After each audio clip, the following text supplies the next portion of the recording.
Fajar menyingsing di ujung Berung, Bandung. Aris memanaskan mesin motor metiknya, sementara Sinta sibuk menata tas mukena dan kado pernikahan di jok belakang. "Kang, apa tidak sebaiknya kita naik travel saja?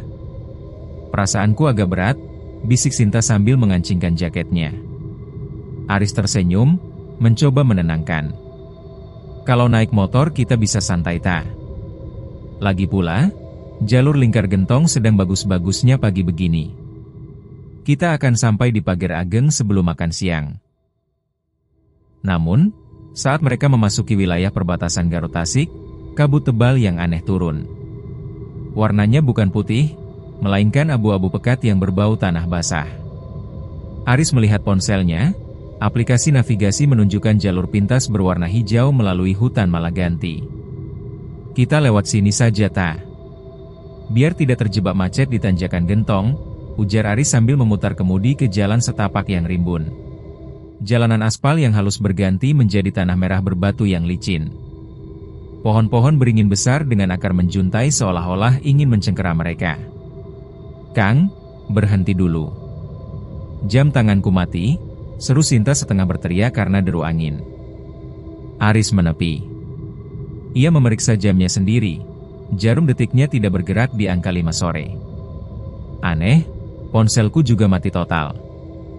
Padahal baterainya penuh tadi.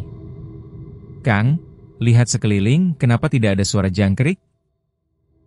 Sepi sekali, Sinta merapat ke punggung Aris. "Mungkin karena kabutnya terlalu tebal ta. Ayo lanjut, sebentar lagi pasti ada perkampungan." Lampu motor Aris mulai meredup saat mereka melihat titik-titik cahaya obor di lembah. Mereka tiba di sebuah desa bernama Kampung Sirnagali. Aris berhenti di depan sebuah gapura bambu. "Permisi Pak, apakah kami sudah dekat dengan Pager Ageng?" tanya Aris kepada seorang pria tua yang berdiri kaku di pinggir jalan. Pria itu berbalik pelan. Wajahnya pucat, matanya putih seluruhnya tanpa pupil. "Kalian sudah sampai di tempat yang kalian cari. Menginaplah, malam akan segera menelan jalan pulang. Tak ada yang bisa keluar setelah maghrib tiba." Sinta menarik baju Aris, berbisik gemetar, "Kang, lihat kakinya." Di bawah cahaya obor itu, dia tidak punya bayangan. Aris menelan ludah. Ia melihat ke bawah, dan benar saja, pria itu seolah menapak di atas hampa. Mereka dipersilakan masuk ke sebuah rumah panggung kayu yang harum kemenyan. Seorang wanita tua menghidangkan nasi putih mengepul dan daging semur yang aromanya sangat menggoda. "Silakan dimakan nak. Kalian pasti lapar setelah perjalanan jauh," kata wanita itu dengan suara datar. Aris sudah memegang sendok, namun Sinta menahannya. Ia teringat pesan ibunya untuk selalu membawa cermin kecil. Ia mengeluarkan cermin itu dari tasnya dan mengarahkannya ke piring. "Kang, jangan," bisik Sinta ketakutan. Di dalam pantulan cermin, nasi itu berubah menjadi kumpulan ulat putih yang menggeliat, dan daging itu adalah segumpal tanah kuburan yang penuh belatung. Aris tersentak, menjatuhkan sendoknya ke lantai kayu yang berbunyi nyaring. Malam itu mereka tidak berani memejamkan mata. Mereka duduk berhimpitan di atas dipan bambu di balik kelambu usang. "Kang, ada sesuatu di pojok ruangan," Sinta menunjuk dengan jari gemetar. Sesosok makhluk hitam setinggi langit-langit dengan mata merah menyala berdiri diam, uap panas keluar dari hidungnya yang pesek. Tiba-tiba, dari celah-celah lantai kayu, tangan-tangan pucat yang kurus mulai menjulur keluar, mencoba mencengkeram pergelangan kaki mereka. "Aris, Sinta, ikutlah bersama kami." Suara-suara tanpa wujud itu berbisik dari bawah lantai. "Kita harus lari ta? Sekarang?" Aris menyambar tangan Sinta. Mereka berlari keluar rumah. Motor mereka sudah terkubur tanaman menjalar yang tumbuh sangat cepat. Penduduk desa keluar dari kegelapan, merangkak di dinding layaknya binatang buas. "Lari ke arah sungai itu ta? Jangan menoleh," teriak Aris. Mereka sampai di tepi sungai yang airnya kental berwarna merah dan berbau karat besi. "Kita harus menyeberang melawan arus." "Tapi airnya dalam Kang," tangis Sinta pecah. "Percaya padaku. Pegang tanganku kuat-kuat.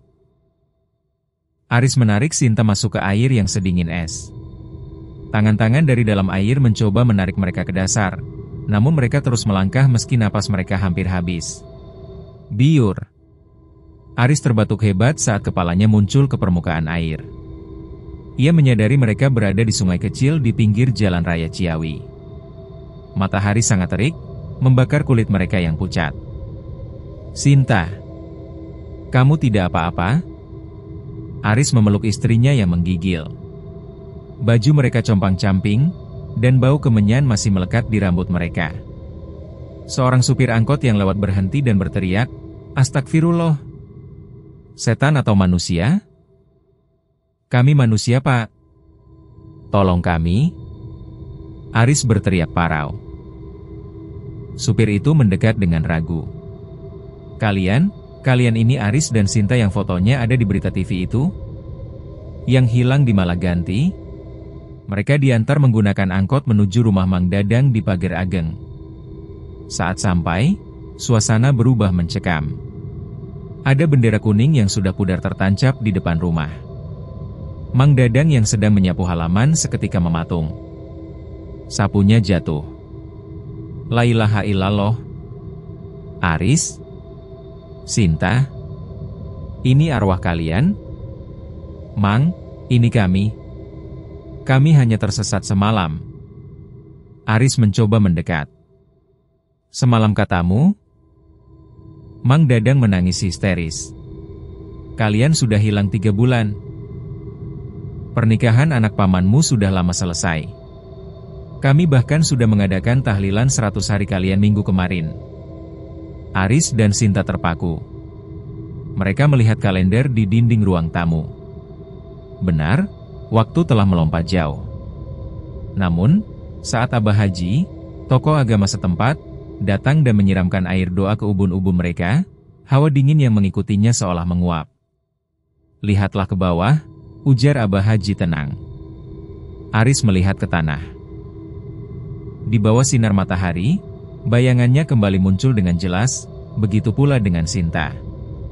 Kalian sudah benar-benar pulang. Tuhan masih menginginkan kalian di sini, lanjut Abah Haji.